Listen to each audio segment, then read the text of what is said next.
ఈరోజు మనం చూడబోయే కథ ఒక సినిమాని తలపిస్తుంది. ఆస్తి, కుటుంబం, ద్రోహం ఇలా అన్నీ ఉన్నాయి. నిజమే. కానీ ఈ కథ వెనుక భారతీయ చట్టంలోని ఒక అతి ముఖ్యమైన సూత్రం దాగి ఉంది. ఒక తండ్రి తన కొడుకుకు చెందాల్సిన పూర్వీకుల ఆస్తిని తన రెండవ భార్యను సంతోషపెట్టటానికి అది ఒక్క రూపాయి కూడా తీసుకోకుండా అవును, ఒక్క రూపాయి తీసుకోకుండా ఆమెకు రాసిస్తాడు. తన జన్మ హక్కు కోసం ఆ కొడుకు చేసిన పోరాటమే Arshnoor Singh versus Harpal Kaur case. Correct. ఈ కుటుంబ కథ ద్వారా అసలు హిందూ చట్టంలో ఈ పూర్వీకుల ఆస్తికి, స్వార్జిత ఆస్తికి ఉన్న తేడా ఏంటో కొంచెం లోతుగా చూద్దాం. తప్పకుండా. ఇక్కడ చాలా ఆసక్తికరమైన విషయం ఏంటంటే సుప్రీంకోర్టు ఈ కేసులో కాలక్రమాన్ని అంటే టైం లైన్ని విశ్లేషించిన తీరు. ఓ, టైం లైన్ ఎందుకంత ముఖ్యమైంది? ఎందుకంటే ఆ కుటుంబానికి మూలపురుషుడైన లాల్ సింగ్ 1951లో చనిపోయాడు. అంటే 1956 హిందూ వారసత్వ చట్టం రాకముందు అన్నమాట. అవును. ఆ ఒక్క పాయింట్ మొత్తం కేసు గతిని మార్చేసింది. ఇక్కడే పాత మితాక్షర చట్టం కథలోకి వస్తుంది. ఆ పాత చట్టం ఏం చెబుతుంది? ఆ చట్టం ప్రకారం కొడుకులకు తాత ముత్తాతల ఆస్తిపై పుట్టుకుతోనే హక్కు వస్తుంది, తండ్రితో సమానంగా.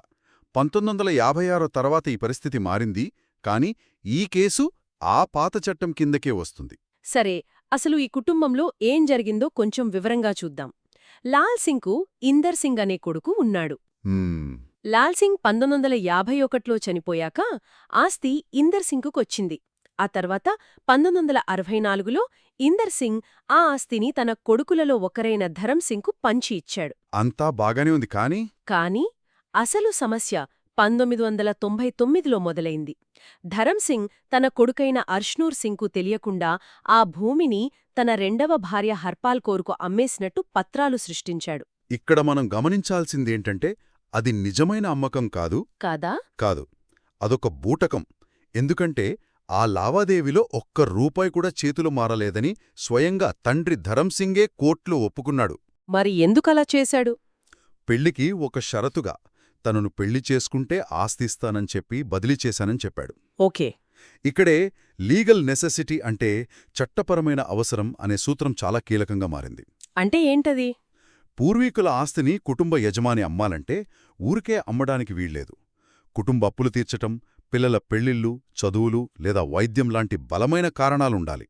అంటే రెండో పెళ్లి చేసుకోవడం కోసం భూమిని ఉచితంగా ఇవ్వటమనేది ఈ చట్టపరమైన అవసరం కిందకు రాదంటారా?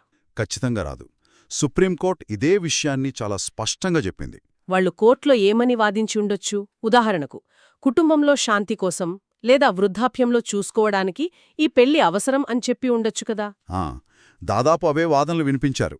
కాని సుప్రీంకోర్టు వాటిని ఒప్పుకోలేదు. పూర్వీకుల ఆస్తి అనేది ఒక తరం నుంచి మరో తరానికి అందాల్సిన ఒక బాధ్యత అని చెప్పింది. వ్యక్తిగత సంతోషాల కోసం దాన్ని వాడుకోకూడదని చెప్పిందా? అవును. దాన్ని వ్యక్తిగత కోరికల కోసం దానం చేయడానికి వీల్లేదని తేల్చేసింది. కోర్టు దృష్టిలో ధరం సింగ్కు విభజనలో వచ్చిన ఆస్తి అతని కొడుకు అర్ష్నూర్ సింగ్ పరంగా పూర్వీకుల ఆస్తి అవుతుంది. ఓకే, కాబట్టి అర్ష్నూర్కు పుట్టుకతోనే దానిపై హక్కుంది. కరెక్ట్. ఆ హక్కును కాదని తన ఇష్టానుసారం ఆస్తిని బదిలీ చేసే అధికారం తండ్రికి లేదన్నమాట. అంటే చివరికి తీర్పు కొడుకుకు అనుకూలంగా వచ్చింది. హర్పాల్ కౌర్ పేర్మీద జరిగిన ఆ బదిలీ చెల్లదని కోర్టు కొట్టివేసింది. అవును, కొట్టివేసింది. సరే, ఈ ఒక్క కేసు మనందరికీ, అంటే ఇల్లు కొనాలనుకునే వాళ్లకో లేదా కుటుంబ ఆస్తి వ్యవహారాలున్న వాళ్లకో ఎలాంటి గుణపాఠాలు నేర్పుతుంది? 2 చాలా ముఖ్యమైన గుణపాఠాలున్నాయి. మొదటిది ఆస్తి కొనుగోలుదారుల కోసం. వాళ్లకేంటి గుణపాఠం? ఆశ్చర్యంగా ఆ అమ్మకం బూటకమని నిరూపించాల్సిన బాధ్యత కొడుకు మీద కాదు, ఆస్తి కొన్న ఆవిడ మీద పెట్టారు. ఓ, అవునా? అవును. అంటే పూర్వీకుల ఆస్తిని కొనేటప్పుడు ఆ అమ్మకం వెనుక నిజమైన చట్టపరమైన అవసరం ఉందని నిర్ధారించుకోవాల్సిన పూర్తి బాధ్యత కొనుగోలుదారుడిదే. ఇది చాలామందికి తెలియని రిస్క్. ఇక రెండవది కుటుంబ సభ్యుల కోసం. పూర్వీకుల ఆస్తిపై వారసుల హక్కులనేవి తల్లిదండ్రుల వ్యక్తిగత ఇష్టాయిష్టాలతో రాత్రికి రాత్రే చెరిగిపోయే బలహీనమైన సంతకాలు కావు. అవి చట్టమిచ్చిన బలమైన హామీలు. అవును, ఈ తీర్పు అదే రుజువు చేసింది. ఈ తీర్పు ఒక రకంగా కుటుంబ వారసత్వపు బాధ్యతలకు, వ్యక్తిగత కోరికలకు మధ్య ఒక స్పష్టమైన గీతను గీసిందనమాట. నిజమే. ఇది వినేవారికి ఒక ఆలోచనను మిగిల్చింది. ఒక తరం సంపాదించిన ఆస్తిపై తరువాతి తరం హక్కులు ఏ మేరకు ఉండాలి? ఈ హక్కులు వ్యక్తిగత స్వేచ్ఛకు అడ్డంకా లేక కుటుంబ వారసత్వానికి రక్షణ?